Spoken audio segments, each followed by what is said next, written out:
कराची में खस्ताहाल और टूटी फूटी सड़कें पहले ही शहरियों के लिए वबाल जान बनी हुई थीं। अब हालिया बारिशों में सीवरेज निज़ाम बैठ जाने के बाद कई मकामात पर सड़कों पर गंदा पानी जमा होना मामूल बन गया है।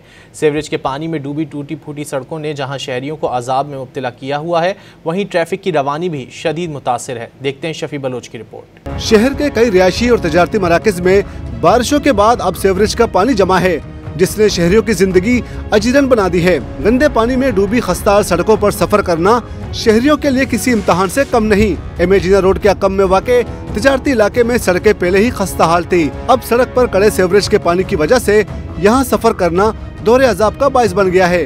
बड़ी बड़ी मार्केट है, यहाँ पे कुछ भी नहीं होता, बकारी बनाया हुआ, रोड खराब है, लोग नमाज पढ़ने के आते हैं। बराबर में मस्जिद है, यहाँ पे बड़ी मस्जिद है।